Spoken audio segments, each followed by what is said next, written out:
Area target salt பண்ணுவா rocket.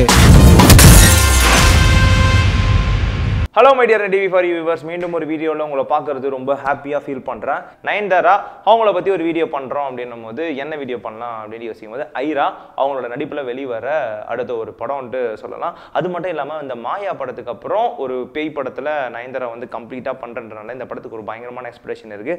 Airaa ஒரு பக்கம் போயிட்டு இருந்த நேரத்தில் அவங்களோட கொலை உதிர் காலம் நிறைய பேர் வந்து திரும்பி பார்க்க வச்சிருக்கு. ஸோ இப்படி அடுத்தடுத்து நிறைய ஒரு ஃபீமேல் லீடாக நிறைய படங்கள் வந்து நயன்தாரா வந்து கொடுத்துட்ருக்காங்க.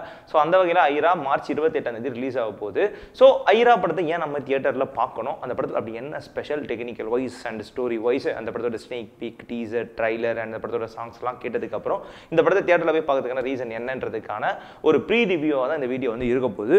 முதல்ல இந்த படத்தை பற்றி பேசுறதுக்கு முன்னாடி நயன்தாரா அவங்களை பற்றி நான் இன்னும் பேசணும்னா நிறைய பேசிட்டு போகலாம். பட் அது மாதிரி சர்ஜுன் அவரை பற்றி நிறைய விஷயங்கள் வந்து பேசுறதுக்கு இருக்கு. அவர் வந்து இது மனிதர்கள் எச்சரிக்கை, இது மனிதர்கள் நடமாடும் இடம் அந்த படம் வந்து பண்ணியிருந்தாரு. பட் பெரிய ஒரு வரவேற்பு பெறல. ரீசன் என்னன்னா அந்த படம் எடுத்துட்டு ரொம்ப நாள் கழிச்சு ரிலீஸ் பண்ணதுனால ட்ரெண்ட் மாறினதுனாலே என்னமோ தெரியல, அந்த படம் வந்து ஒரு மிகப்பெரிய வரவேற்பு பெறல. இருந்தாலும் அவர் வந்து அந்த படம் ரிலீஸ் ஆகிறதுக்கு முன்னாடி வந்து ஒரு 2 ஷார்ட் ஃபிலிம் பண்ணியிருந்தாரு. ஒன்று வந்து லக்ஷ்மி, இன்னொன்று வந்து மா. லக்ஷ்மி ஷார்ட் ஃபிலிமில் வந்து ஆக்சுவலி பார்த்தீங்கன்னா வந்து ரொம்ப ஒரு எந்த அளவு வந்து பாசிட்டிவான விஷயங்கள் அந்த படம் அந்த ஷார்ட் ஃபிலிம் வந்து பெற்றிருந்ததோ அதே லெவலில் நிறைய விஷயங்கள் வந்து நெகட்டிவாக வந்து பெற்றிருந்தது. ஏன் நீங்கள் பாரதியார் கவிதைகள்லாம் இல்லை பேசுனீங்க அப்படி இப்படின்னு ஏகப்பட்ட கான்ட்ரவர்சி அந்த ஷார்ட் ஃபிலிம் வந்து ரிலீஸ் ஆகும்போது ஏகப்பட்ட மில்லியன் வியூஸ் வந்து யூடியூப்ல போன ஒரு ஷார்ட் ஃபிலிம் வந்து அதே நேரத்தில் மா ஒரு ஒரு தாய்க்கும் ஒரு குழந்தைக்கும் இடைப்பட்ட ஒரு உறவை வந்து சொல்கிற கதையாக வந்து அந்த மா வந்து அமைஞ்சிருந்தது. ஒரு சின்ன வயசு குழந்தை வந்து ஆக்சுவலி வந்து ஒரு ப்ரெக்னென்ட் ஆகிட்டேன்னா அந்த அம்மா எப்படி ஹேண்டில் பண்ணுறாங்கன்றத பற்றி கதையை சொல்லியிருந்தாரு. ஆனால் இந்த 2 ஷார்ட் ஃபிலிம்லேங்கிற ஒரு முக்கியமான விஷயம் என்ன அப்படின்னு பார்த்தீங்கன்னா, இந்த 2 ஷார்ட் ஃபிலிமையும் ஒரு சினிமா தரத்தில் வந்து அவர் எடுத்திருந்திருப்பாரு. அது வந்து ஒரு பாராட்டத்தக்க விஷயமா பார்க்கப்பட்டது. டெக்னிக்கல் வைஸ் வந்து 2 ஷார்ட் ஃபிலிம் வந்து ரொம்ப சூப்பராக இருந்தது. இதை ஏன்டா நீ இப்போ சொல்கிற அப்படின்னு கேட்டிங்கன்னா, அந்த ஷார்ட் ஃபிலிமில் ஒர்க் பண்ண சினிமாட்டோகிராஃபர் அண்ட் அந்த ஷார்ட் ஃபிலிமில் ஒர்க் பண்ண மியூசிக் டைரக்டர் எல்லாருமே வந்து இந்த ஐரா ஃபிலிமில் ஒர்க் பண்ணியிருக்காங்க. இவங்க வந்து ஒரு 10 நிமிஷத்துலேருந்து 15 நிமிஷம் ஷார்ட் ஃபிலிமே இந்த அளவுக்கு கொடுக்குறாங்க அப்படின்னா ஒரு 2 மணி நேரம் அதில் நயன்தாரா நடிக்கிறாங்கன்னா அந்த படம் எப்படி இருக்கும் அப்படின்ற ஒரு எக்ஸ்பெக்டேஷனே ஐராக்கு வந்து வேற லெவலில் இருக்குது. இந்த படத்தோட சினிமாட்டோகிராஃபர் யாருன்னு பார்த்தீங்கன்னா சுதர்சன் ஸ்ரீனிவாசன் வந்து இந்த படத்துக்கு வந்து சினிமாட்டோகிராஃபி பண்ணிக்கிறாரு. அண்ட் இந்த படத்தோட மியூசிக் டைரக்டர் வந்து சுந்தரமூர்த்தின்றவர் வந்து மியூசிக் பண்ணியிருக்காரு. மியூசிக் வந்து லக்ஷ்மி அண்ட் மா 2த்துலையுமே வந்து அவரோட அந்த சாங் பேக்ரவுண்ட் ஸ்கோர்லாம் ரொம்ப சூப்பராக இருக்கும்.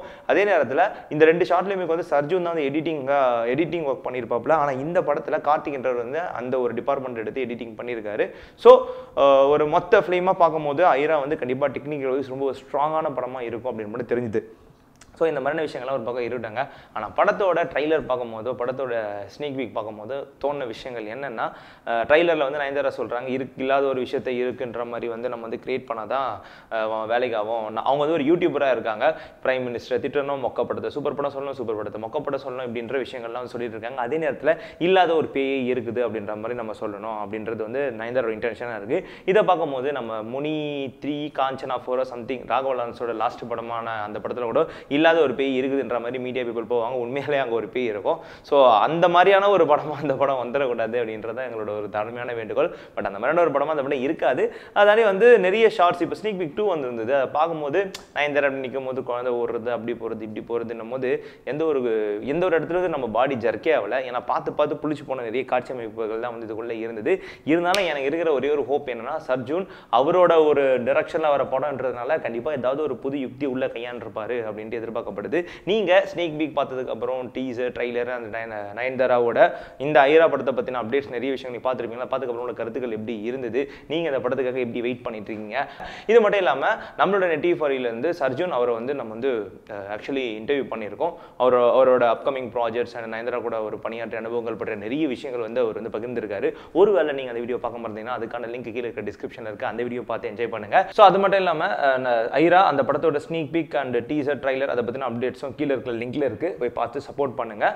வேற ஒரு வீடியோவில் வேற ஒரு இன்ட்ரெஸ்டிங்கான கான்செப்டோட நான் வந்து உங்களை சந்திக்கிறேன். அதுவும் ta-ta, bye bye. Net TV for you like பண்ணுங்க, ஷேர் பண்ணுங்க, சப்ஸ்கிரைப் பண்ணுங்க.